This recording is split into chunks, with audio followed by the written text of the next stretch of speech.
Different economies have different advantages and disadvantages to the player. I'm going to be breaking down what these mean to you in the second part of this series on card game economics, brought to you by Artifact Academy. Interesting. The master! Are you ready to have some fun? Let's go to work! Before we get started, I just want to quickly tell you this is the second part of a series. You don't have to watch the first one, but the link is below if you want to check that one out. I also have a survey that I'm doing as part of this series. If you fill that out, you have a chance to win a $10 Steam gift card. And, of course, there's an article associated with this video, so please check that out if you want a little bit more detail. So the topic of this video is economic systems, and what the objective here is to break down the various types of economies that we see in different card games and group them together. There are different economies in every different game, but I think that they can be grouped together in some broad categories. So I'm going to identify what those are, break down what the advantages and disadvantages are of each of them, and then finally talk about how this might apply to Artifact and what we can learn about Artifact from this analysis. So let's start with trading card games. Some of you may not know this, but part of the inspiration for trading card games, the way they're implemented now, actually came from Dr. Garfield when he was making Magic, taking some inspiration from sports trading cards. This may seem obvious kind of looking at things from the big picture, but this connection has a surprising amount of implications when you think about it in terms of how it impacts the economy of the game as a whole. To illustrate this, let's talk about an extreme example, Black Lotus. This is one of the rarest and most expensive cards in any trading card game. Now, the question really obviously becomes, why is it so rare? Why doesn't Wizards of the Coast just print a bunch more of these and make a ton of money? The players would be happy because they'd have more copies to play with. But in some ways, this kind of compromises the collecting side of the game, which may not be a particularly compelling argument, though, if you're just thinking about this as being a game. Despite this, Wizards of the Coast has continually sided with the collecting side of this and not really compromised the collector's investment in the game. Now, those of you who, of course, know this situation with Black Lotus and about the reserve list know that things are a little bit more complicated in this particular spot, but it begs the question of why doesn't Wizards of the Coast just cash in a lot of other cards that they could and just print them when they're in demand and make a bunch of short-term profits that way. And I think that it has some interesting impacts on the overall ecosystem of the economy and of the game, as we'll see later on, and you might see some of the reasons for why they might do that within that discussion. This brings us to our second type of economy, dusting systems. Those of you who know the history know that Blizzard once upon a time had a WoW TCG that had mediocre success. They planned, though, to bring it to a mobile format, and they wanted to remove some of the complexity of trading so that it will be better suited for this format. What they came up with was the dusting system. So how does this work? Well, what the game allows you to do is take an unwanted card, grind it up, turn it into arcane dust, which you can then turn into a wanted card for your collection. Now, the conversion rates aren't great. Usually you get about 1/4 of your return back in most games, as is the case with Hearthstone, but this gave you a lot of flexibility in what you do with your collection and allowed you to build the cards that you wanted. As is often the case with Blizzard games, there are a lot of other companies that took some inspiration from the system and made some improvements on it as well. Games like Shadowverse, Gwent, and Eternal all use a similar economy system with some minor improvements and tweaks. Even Magic the Gathering Arena, which has a pretty different take on this, I think is ultimately at its core a modified dusting system. The last model I want to talk about is the living card game model, which is a term that's actually trademarked by Fantasy Flight Games, although other game companies are able to use this model as well. They were working on the game Blue Moon, and they felt that the trading model didn't work in their game. Well, they still wanted to have a collectible / deck building component. So what they decided to do is actually just sell you all of the cards in one box. Kind of made it a combination and cross between a board game and a trading card game in some ways, but it worked really well for this and allowed them to adopt it for other games that they were working on too. Some of the other titles that use this model include Android Netrunner, Star Wars card game, and a Game of Thrones card game.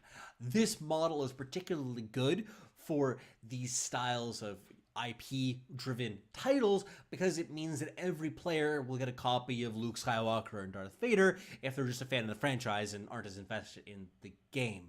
Of titles that are currently available that use the living card game economic model, although it's not made by Fantasy Flight Games, it's Epic. I think that has a pretty decent competitive scene right now if you want to check that one out.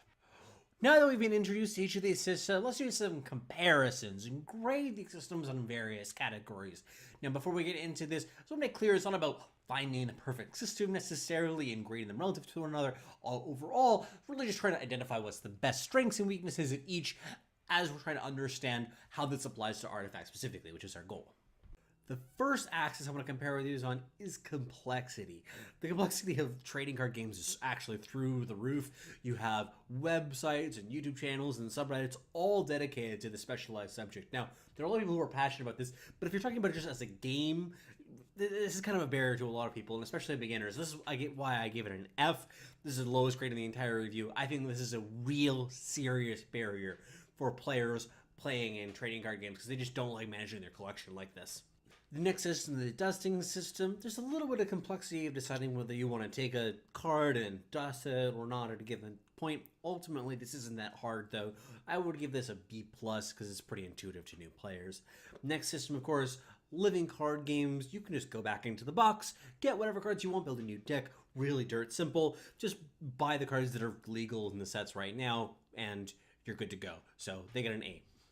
Our next category is deck switching, which is a measure of how punished you are economically when you're going from one deck to another. Trading card games, this is pretty easy. You can just trade with your friends or other people at the store. You can go through buy lists and vendors to do this. And if you actually pay attention to the value, you don't really lose too much. So it's pretty good. For dust-based economies, deck switching is really punishing. As I mentioned, about 3/4 of your value is erased every time that you're getting rid of a card and transitioning it through dust. So as a result, they're getting a score of D in this category. Of course, though, in living card games, you have an excellent time switching decks, given the fact that you can just go back into the box and build something new. A+ for living card games under deck switching. Now let's talk about cost. This is just focusing on the cost of building a deck from scratch rather than maintaining a collection. So in this mind, Magic's really expensive. Everybody knows this is a pretty expensive hobby. But if you haven't looked around, other card games, trading card games are pretty expensive too. I did some looking around at Yu-Gi-Oh! Those prices aren't cheap either. It's pretty common that you get some high prices for this. So I have a score of D in this category for trading card games. For dust-based games, you actually have an option to play entirely free-to-play, which you don't get in many other games. So as a result, I've given them an A- score. Now, I do know there are some games that aren't truly really free-to-play, if my eyes on you, Hearthstone, but the fact that this is even an option means that I think that's a step above the rest. For living card games, there are some of them that you have to keep up with a lot of expansions. There's regular releases that happen.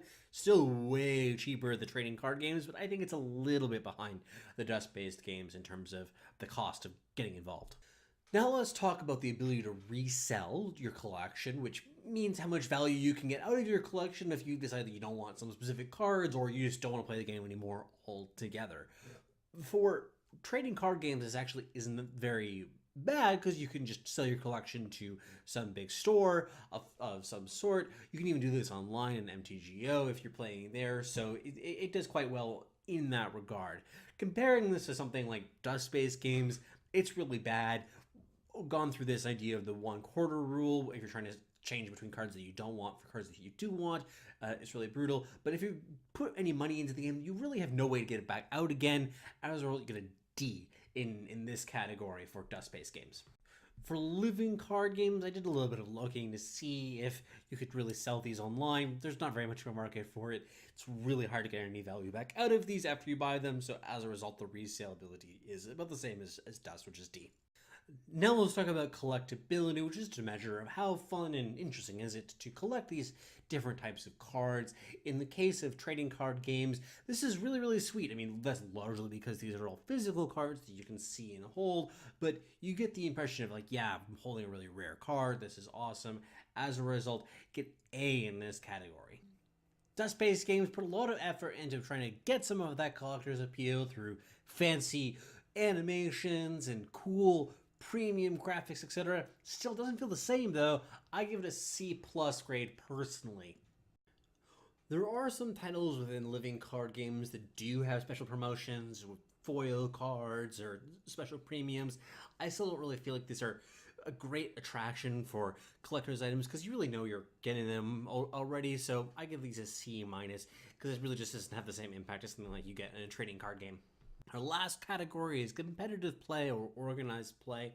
Trading card games do this spectacularly well, whether it's a large tournament like Grand Prix or even at the local store. And it's not just Magic either. Yu-Gi-Oh! And Pokemon both have really good competitive scenes. Why is this?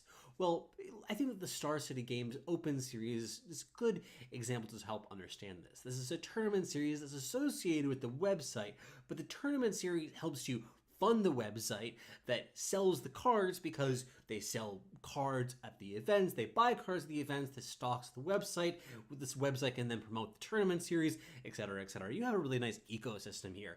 This has allowed trading card games to have a really vibrant, organized play experience, and although Magic's competitive scene specifically isn't perfect, it's much better than what it could be. So with this, I'm going to be giving it an A. Let's compare this to a game like Hearthstone. Relative to the size of the game, the competitive scene in Hearthstone is not actually that strong. Part of this relates to choices made by Blizzard, especially in the early years of the game, but really it relies on these outside sponsors for a lot of events to be successful because you can't really have as much of this internally self-sufficient profit model like you saw in the Star City Games series. Other dust-based economy games have had some amount of competitive scenes like Gwent and Shadowverse, but these really haven't been massive, all things considered. The score that I give in this particular category is a C+. For living card games, the competitive scene doesn't seem to be particularly strong. There are some small tournaments here and there. Epic does seem to have a reasonable tournament series, not that massive though. All things considered, I think that they're in last place in this particular category. So with that, we can get a bit of a summary of all the scores that we got here. I'd just like to know that these last few scores are actually, I think, tied together in my mind. So that's collectability, competitiveness, and the resellability of this, which really relates to the connection between the retail side and the competitive scene side of the games. So what about Artifact then, specifically? There are a couple of comments I want to bring out before we end here. The first is about cost. Most of the trading-based games, obviously Artifact's a trading-based game, that I've been talking about here are actually tied to paper in some way, which makes a pretty big difference. Even MTGO is kind of tied to paper in its own perverted way. The only one that I know of that is entirely not connected to paper is Hex, which is pretty affordable if you look at the prices of that one. So it might be the case that the prices of Artifact decks more closely resemble that, which is pretty cheap. And finally, I want to talk about what this could mean for the competitive scene of Artifact. Clearly, trading-based card games have a lot of opportunity there, but it depends on the way in which things are organized. You could imagine that the Star City Games model could be taken up by some Artifact-specific property, like this one. But the way in which things are wired together makes a pretty big difference. This is something I'll go into a little bit more detail in the article, but you can see how the potential is there, assuming that Valve gets everything right. Thank you so much for joining me on this journey. This, of course, is brought to you by Artifact Academy. Like, share, subscribe to help this video get some recognition. Share your thoughts on Reddit or in the comment section. I'd love the feedback to give direction for the future of this series. Be sure to fill out the survey that you can find in the links below if you haven't had a chance yet. Check out the article if you'd like more detail on this. Lots of links below. Once again, thank you so much. I really appreciate it. Take care, everybody.